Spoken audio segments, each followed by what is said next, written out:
All right, welcome to our Regents review. We'll be taking a look at the course we learned so far. We'll also pick up at the end with a little review of some stuff for geometry next year. So, taking a look at day one, we'll be talking about properties and some statistics. So, first property we're going to talk about is when you change the order of what you're adding, but you still get the same result. So, if you remember this is the commutative property.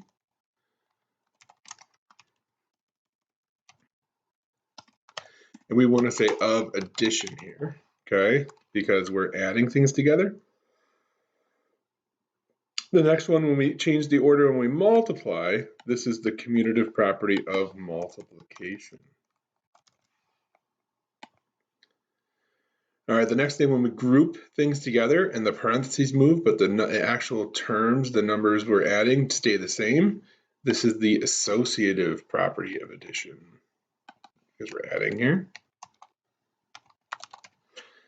And then likewise, when we do it with multiplication, that's the associative property of multiplication. All right. The next one is when we multiply the sum of two numbers by a third, it's the same as multiplying each. This is the commutative property, not commutative property, sorry, distributive property. And the important thing here is that we have to be multiplying and we have to be adding inside the parentheses, okay? That's what makes it distributive. If we add 0 to any number and we get the same thing, this is called the additive identity. All right, and the same thing when we multiply this time by 1. So we add 0 or multiply by 1. This is the multiplicative identity. All right. The product of multiplying any number times 0 and getting 0 is called the multiplication property of 0.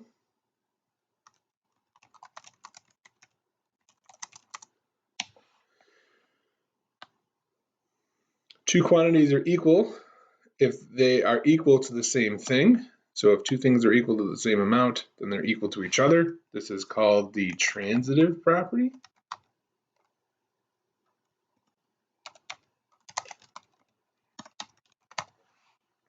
And we'll see that a little bit in geometry as well. The sum of any number and its opposite is 0 is called the multiplicative additive. This is called the additive inverse. And when you multiply by the reciprocal and get 1, this is called the multiplicative. Multiplicative inverse. The last one really doesn't have a property, but we just want to note it. When you multiply by -1, you change the sign. Not really a name for this one, so we're going to just kind of leave that one alone for now. Okay. All right, so just a couple of questions from past Regents questions based on this. So we take a look at the first one. When solving the equation, we ended up getting this. So what did she do in terms of properties to get from this to this? Now, when you add the same amount to both sides, okay, so here we can see we added the 9 from this side, disappeared, and went over here and became 16. This is called the additive property of equality, the addition property of equality. So something that's not on the list.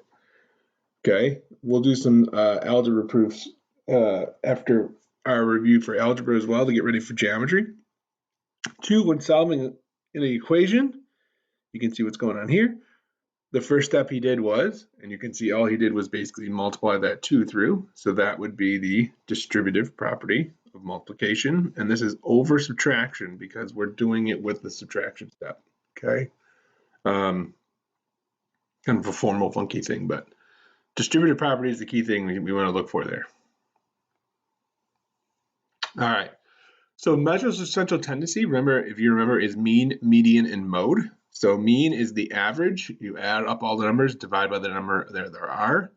The median is the number that's in the middle. So this, for the median, you would normally arrange them in order, from smallest to greatest, okay? And then find the number in the middle. If there is one number in the middle, it's the median. If there's two numbers, the average of those two numbers is the median.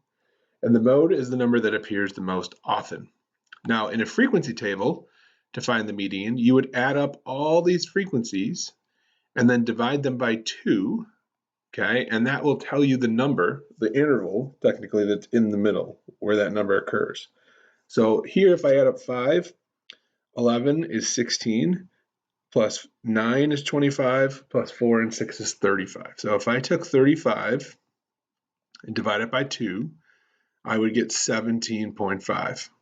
So we're the 17, between 17 and the 18th term, okay? And usually I think we round up here, but you can take a look. 5 and 11 is 16. So the next 17th and the 18th term are both going to fall where this 30 to 39 is. So the interval that contains the median is going to be this term. That's where the middle number is going to occur. Normally we would take the average of those two numbers, so that's where it's coming from. The modal interval is which one has the highest frequency. So here that would be 40 to 49, okay, and we would do stuff like that. Now, if you remember, your calculator will help you do mean, median, and mode as well. So for number 1, when it says interquartile range, the median, the mean, we would want to use a calculator here, okay? So what I'm going to do is get the calculator ready for you guys. I'm going to pause it for a second, and then we'll take a look at these two.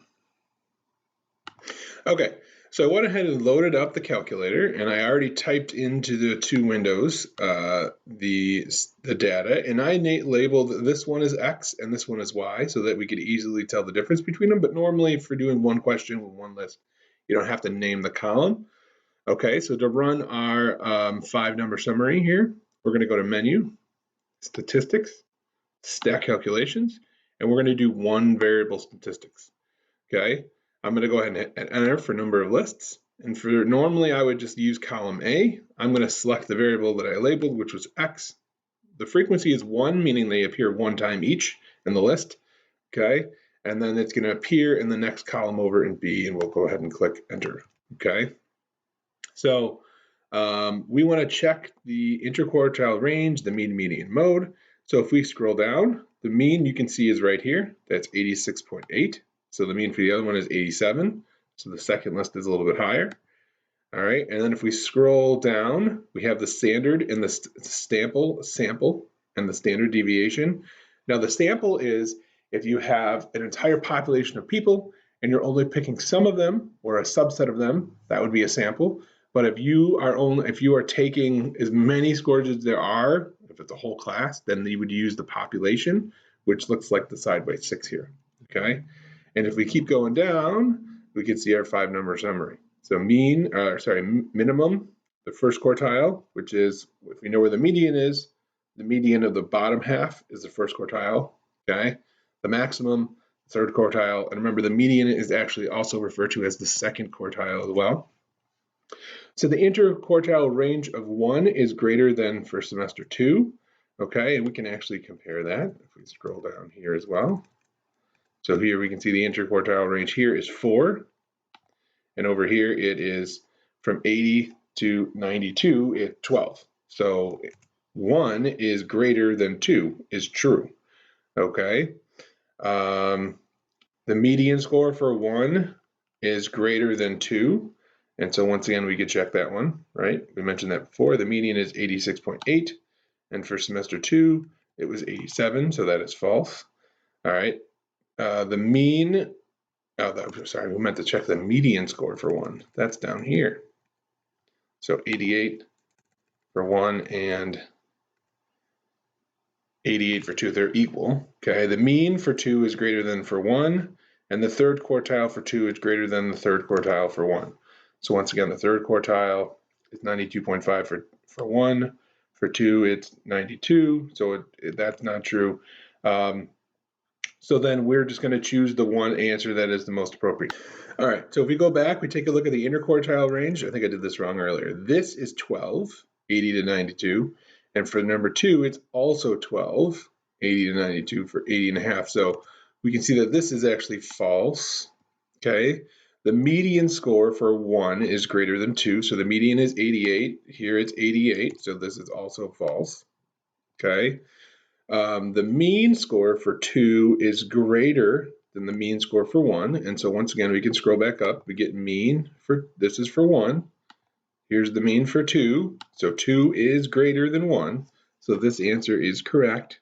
And just to check, The third quartile for 2 is greater than for 1. To go back down, we would see the third quartile is 92 here. And for here, it's 92.5, so that's false. So choice 3 would be the most appropriate. Okay, and then we can do the same thing for A and B. So once again, I'll type these in and then we'll compare.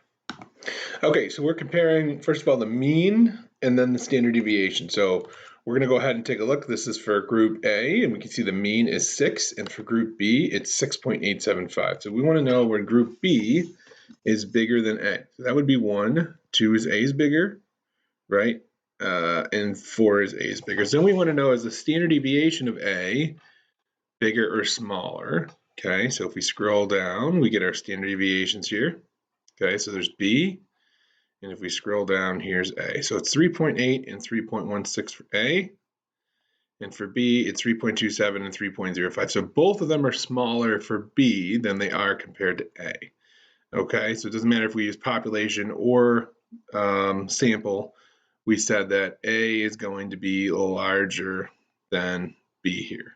So 27.05, 38.16. So A is bigger. So we want to pick choice 3 where A is larger. Okay, and that's how you're basically using your statistics there.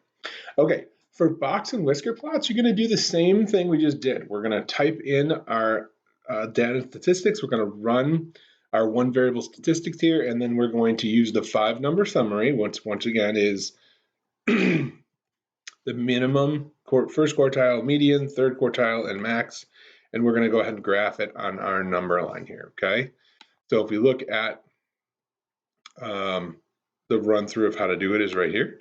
And we're going to go ahead and take a look at the first question. So number 5, the third quartile. If you remember, it's minimum, first quartile, the median or the second quartile, the third quartile, and the maximum, okay? And this is assuming here, we're not assuming, we're given the fact that there are no outliers. So 90 would be the third quartile, and we would want to pick choice 2. All right. Number 6, we're going to actually do ours. Now, although it has 3 weeks, this is all the same sorts of data. So he collected the data over 3 weeks and it's shown below. So don't think it's 3 separate lists. We're using, for all 15 values, we're using this as one list. So I'll go ahead and type it in. I'll look at the 5-number summary and then we'll do it together. Okay, so we went ahead and typed that data into our list. So once again, we're going to go to menu, statistics, choice 1. We're going to let column A, since we didn't name it, be our X list. Okay, the frequency is 1. And then we're going to, wait a minute, I think we did the wrong list. Menu, statistics, stat calculations, one variable statistics with one list. So A is going to be our X list. Frequency is 1. We want the data to show up in column B. And then we scroll down to get our 5-number summary. And so it's 2, 3, 4, and 5. 1, 2, 3, 4, and 5. Okay, so we can go ahead and do that. Now we can also add a page, go to data and statistics. We're going to go ahead and click we're going to name our variable first. So let's go back a page. And we'll name our variable here as, let's say, X. Okay, so then when we go to the other page, we can now choose the variable to be X. And we can go to menu, plot type, and we can choose a box plot, and it will show us the box plot. And if there's an outlier, it will also mark it for us. So now we have our scale, we have the box plot showing up, and now we're good to go.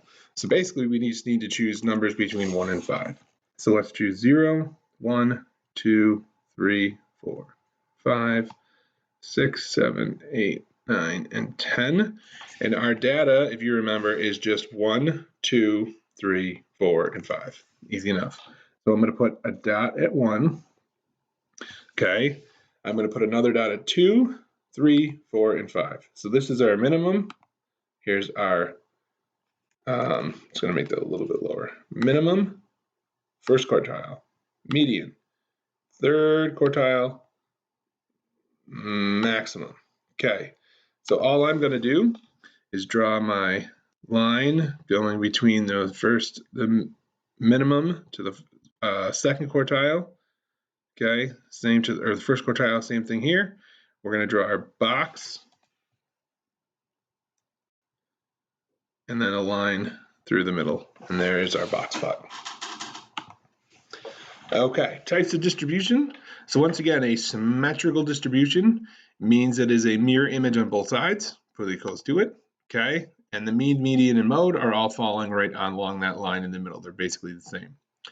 If we're skewing to the left, which means the tail is on the left-hand side, okay? That means that the mean is the smallest thing here because it usually stays in the middle. The median then moves a little bit to the right, and the mode would be the furthest to the right where the peak of this is. Okay, so the mode is the biggest, followed by the median, and the smallest is the mean. If we are right skewed, okay, so our tail is on the right side, okay, it's a long tail, so it should be pretty dramatic. Once again, the mean is now going to be the biggest because it's in the middle, furthest to the right. Then the median and the mode, which is the peak again, is going to be the smallest. All right. For symmetrical distributions, we can use the mean as the appropriate choice, and for skewed, we would want to use the median, okay, because that was going to report like the best average for us here, okay, the best middle number. So Noah conducted a survey on sports participation. He created the following two dot plots representing the data below. Now this is tough to tell here. You can pretty tell that this is definitely going to be left skewed. Here it's kind of tough to tell.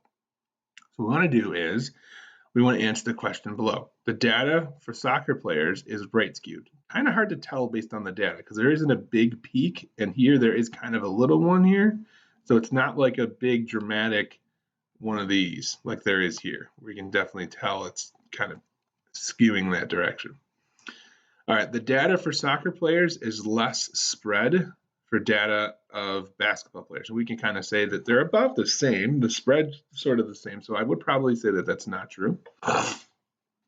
The data for basketball players is the same median, and the data for basketball players has a greater mean. So we can actually figure this out and count that, right? We can add up these numbers, and we can do the mean, median, and mode to compare these, okay? So we can add all these numbers together and divide by the total number, and we can actually get the mean for both, and we can actually count where the median is. So let's just do the median. So it's 1, 2, 3, 4, 5, 6, 7, 8, 9, 10, 11, 12, 13, 14, 15, 16, 17, 18. So if there's 18 numbers, the median is going to be halfway through or the ninth number. So 1, 2, 3, 4, 5, 6, 7, 8, 9. And then 1, 2, 3, 4, 5, 6, 7, 8, 9. So the median is represented by these two dots. So the median is going to be 8.5 here. Okay, and I'm assuming it's the same number here. 2, 4, 6, 8, 10, 12, 14, 16. It is 18 again. So the ninth dot on both ways, 1, 2, 3, 4, that's 8. There's 9, okay? And then 1, 2, 3, 4, 5, 6, 7, 8, 9. So the median here falls within the 10th number. So we can see the median for basketball players, right, is actually greater than the median for soccer players, right? They don't have the same median. So this is out. So it's definitely going to be the mean that's greater for basketball players than for soccer players, which should make sense in this case because most of the data is appearing on the greater side, where you would say kind of this is a little bit evenly spread. Maybe there's a little bit more over on the smaller number. So the median or the mean should be slightly to the right compared to this one. Okay. All right. Creating dot plots, box plots, and histograms. All right, so what we're going to basically do for, we just looked at is we're going to put our data in, okay? We're going to go ahead and choose our type of plots. We're going to do box plot, histogram, whatever. And then we're going to just, after we do our data and statistics page, we're going to open up our, we can just show you. We're going to go to this is where we enter our data. This is data and statistics. And this one that we're going to add here, okay? After doing lists and spreadsheets where we put our data in, data and statistics is what allows us to actually create the graphs. So enter your data, choice 4. The graphs we're going to do is going to be in choice 5. All right. So we want to do the height of former Knicks players. Using the heights, we want to create a frequency table at right, and then we're going to draw the histogram. Okay, so I'll go ahead and enter the data and do the frequency chart. You guys can do that on your own as well. And then we'll go ahead and do the frequency table below. Okay, so I've gone through and marked off and tallied up our frequency. Now, if we count the number of entries here, okay, and we add up our frequency, that number should match. So we want to be careful to make sure we do that. All right. And then I went in and entered the data here into the calculator in the first column. We're going to want to call this something. So we'll give this a Z, any variable we want that we haven't used in the other two windows.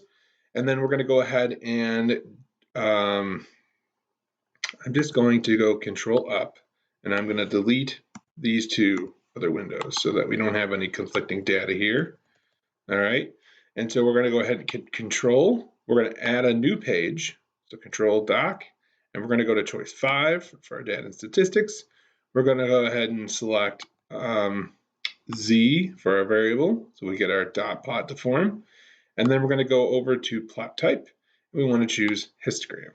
And here we can see this is the histogram based on using 0.1. Our intervals are given to us from 6 to 6.1 and so on and so forth. So we need 1, 2, 3, 4, 5, 6 intervals.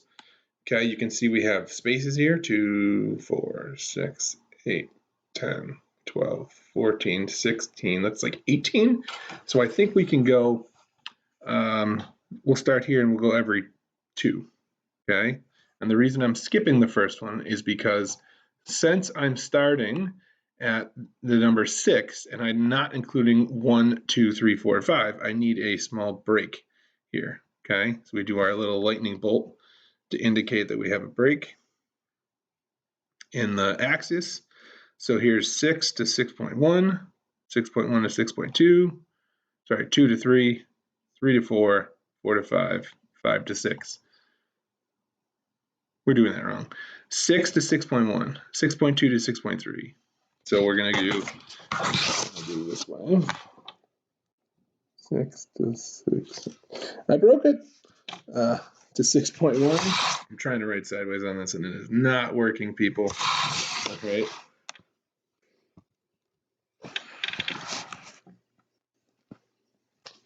Okay, 6.2.